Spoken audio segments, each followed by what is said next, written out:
Assalamualaikum warahmatullahi wabarakatuh. Alhamdulillah, kali ini kita lanjutkan pembelajaran tentang barisan dan deret, khususnya terkait dengan deret, geometri, tak hingga.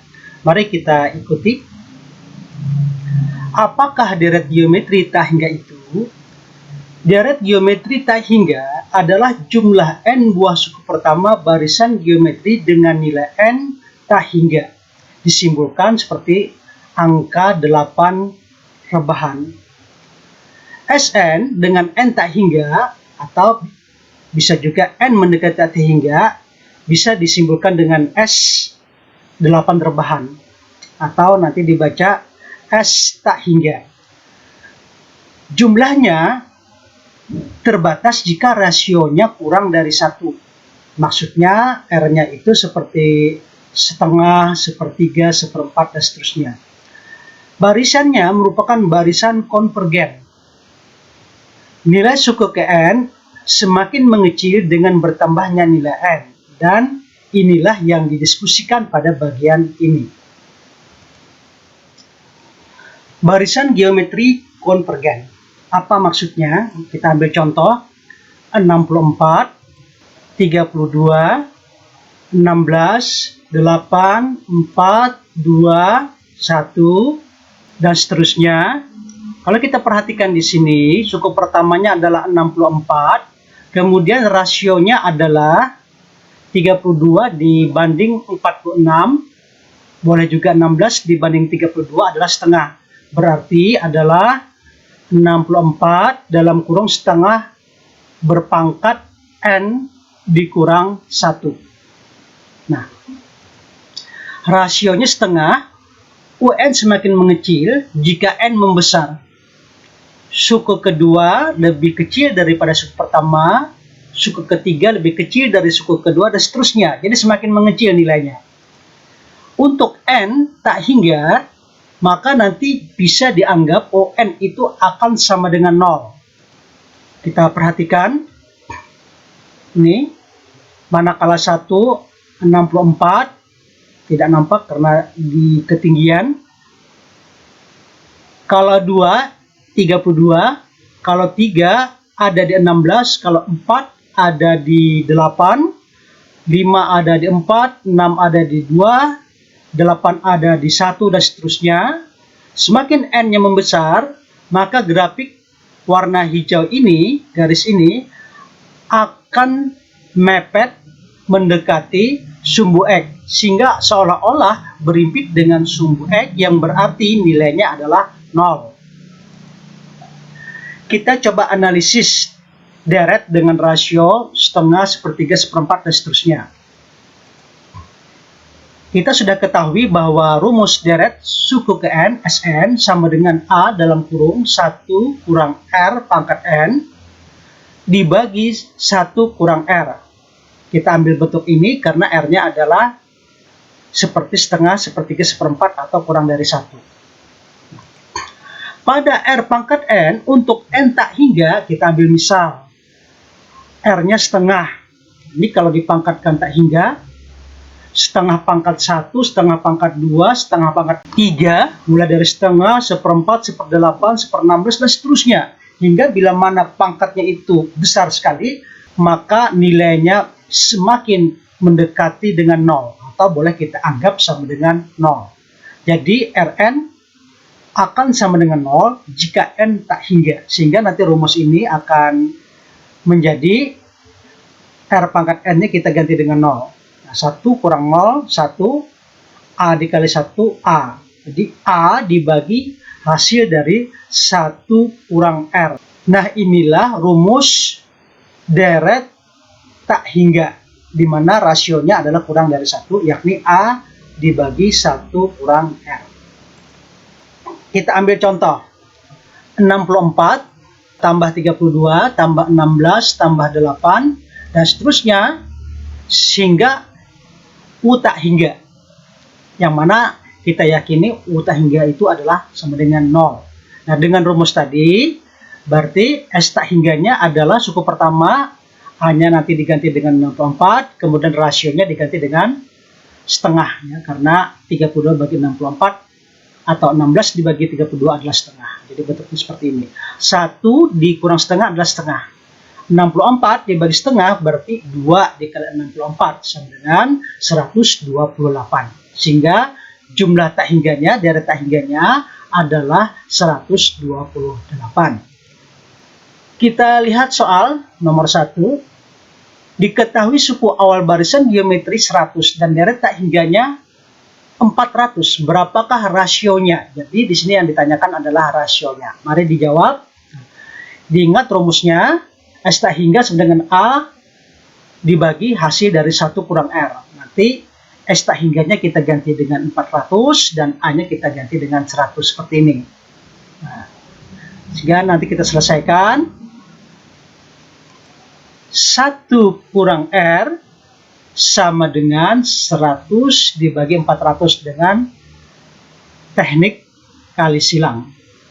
100 dibagi 400 sama dengan 1/4. Nah, sehingga nanti kalau R saja ini loncat ke ruas kanan positif, kemudian yang 1/4-nya loncat ke ruas kiri jadi negatif, kemudian sifat pencerminan sama saja dengan R sama dengan 1 dikurang 1/4.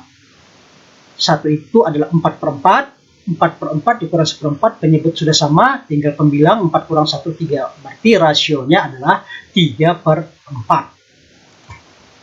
Soal nomor 2. Ini ada persegi dengan panjang sisi 8. Hitung seluruh luas persegi. Dari persegi yang ada yang terbesar ini dibangun lagi persegi lain dengan posisi seperti ini. Kemudian di dalamnya dibangun lagi seperti ini dan seterusnya dan seterusnya dan seterusnya. Jadi nampak persegi-perseginya ini semakin kecil. Nah, permintaannya kita disuruh menghitung luas keseluruhan persegi tersebut. Bagaimana caranya? Baik.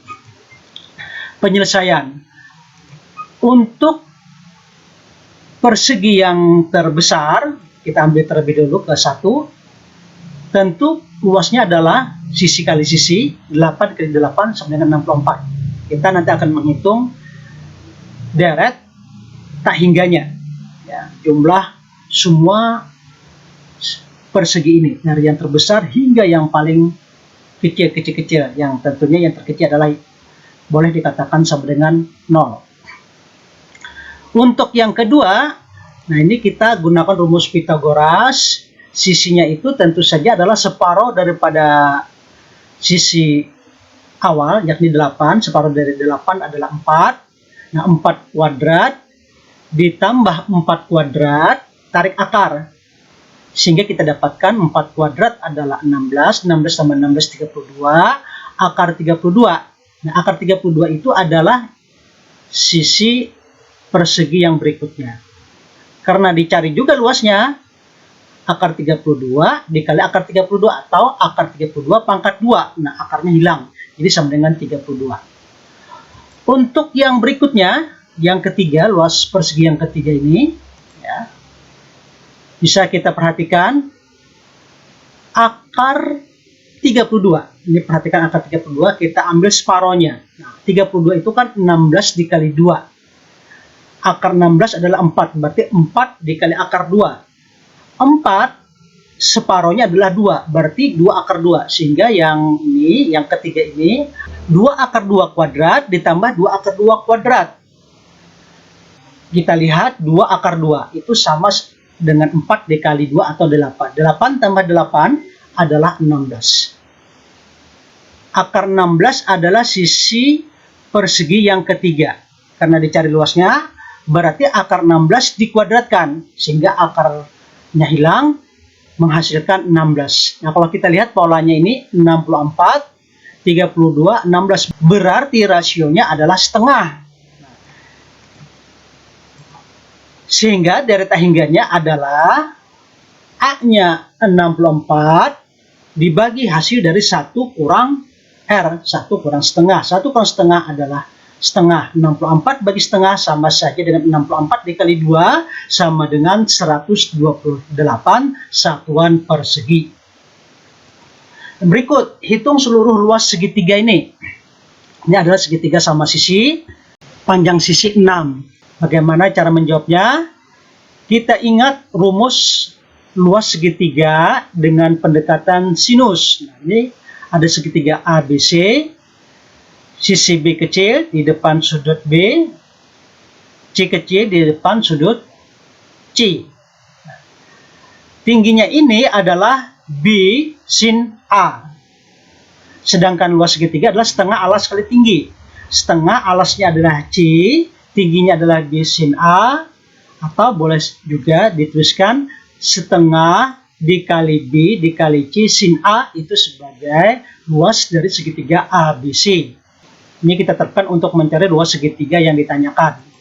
Kita mulai dari segitiga yang terbesar yang bersisi 6, berarti setengah dikali 6 dikali 6, karena dia adalah segitiga sama sisi, berarti sudut-sudutnya adalah 60 derajat. Karena jumlah sudut dalam suatu segitiga adalah 180 derajat. 180 derajat dibagi 3 adalah 60 derajat. 6 dibagi 2 atau setengah kali 6 adalah 3. 3 kali 6 sin 60 derajat adalah akar 3 per 2. Akar 3 per 2. 6 bagi 2, 3. 3 kali 3, 9. 9 akar 3. Kemudian, untuk yang kedua, segitiga yang berikutnya ini, berarti panjang sisinya adalah separuh daripada sebelumnya. Kalau tadi adalah 6, maka panjang sisinya adalah 3.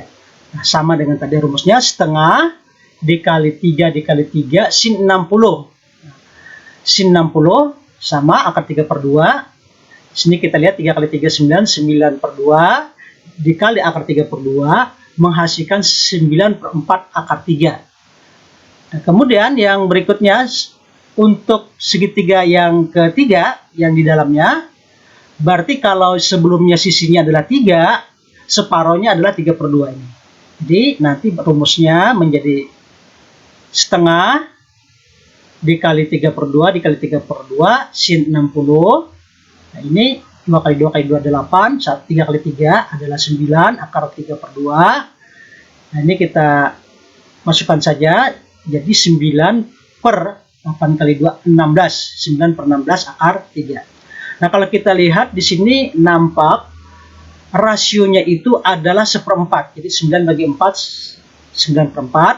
9 per 4 dibagi 4 berarti 9 per 16. Dengan rasio sama dengan 1/4, maka deretan hingganya suku pertamanya adalah 9 akar 3 dibagi hasil dari 1 kurang rasionya 1/4. 1 dikurang 1/4 adalah 3/4. Sehingga nanti hasilnya adalah, ini lihat, 9 bagi 3 adalah 3. Nah, 3 dibagi 1/4 sama dengan 4 dikali 3 atau sama dengan 12. Hasil akhirnya adalah 12 akar 3 satuan persegi. Soal ketiga, sebuah bola dijatuhkan dari ketinggian 6 meter dan memantul setinggi 3/5 tinggi semula. Demikian seterusnya hingga bola berhenti memantul.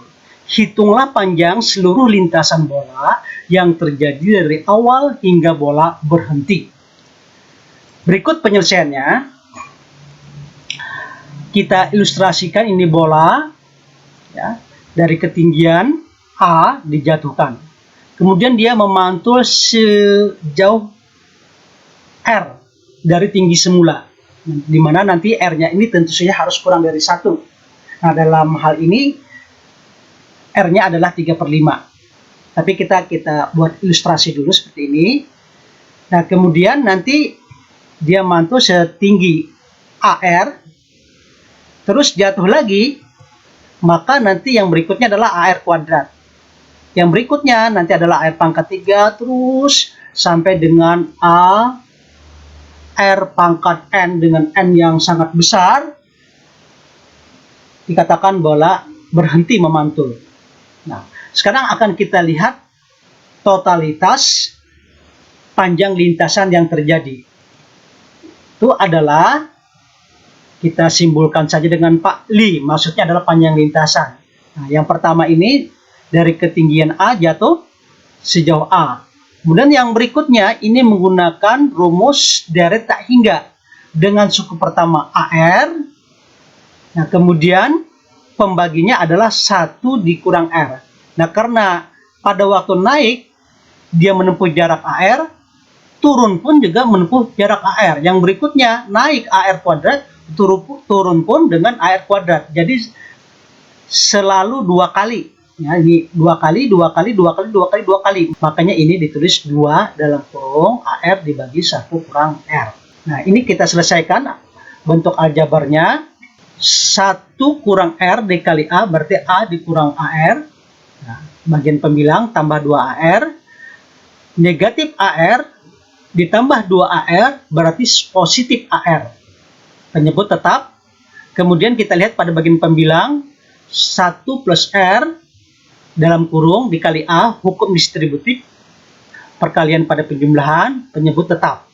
Nah, sekarang ini boleh kita tuliskan seperti ini. Tanda kurungnya kita hilangkan. Nah, kita akan otak-atik 1 plus R dibagi 1 kurang R ini.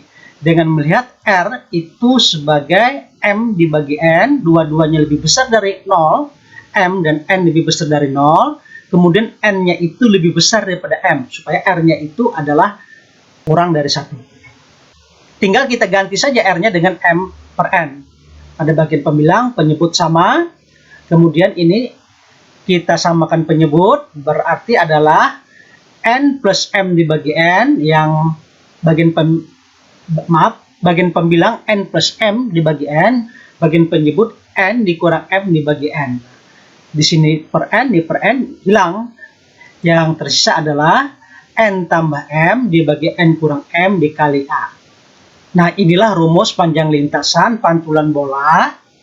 Dengan mengamati rasionya adalah M per N, tinggi awal adalah A, maka total panjang lintasan adalah N tambah M, jumlahnya dibagi selisihnya N kurang M dikali tinggi bola atau suku pertama.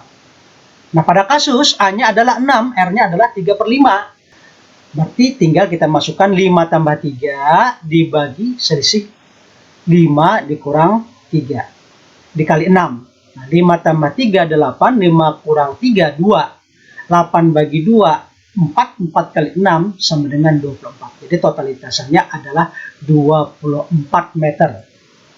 Nah, demikian yang dapat dijelaskan untuk sementara ini terkait dengan deret tak hingga. Terima kasih atas perhatian, mohon maaf atas segala kekurangan. Assalamualaikum warahmatullahi wabarakatuh.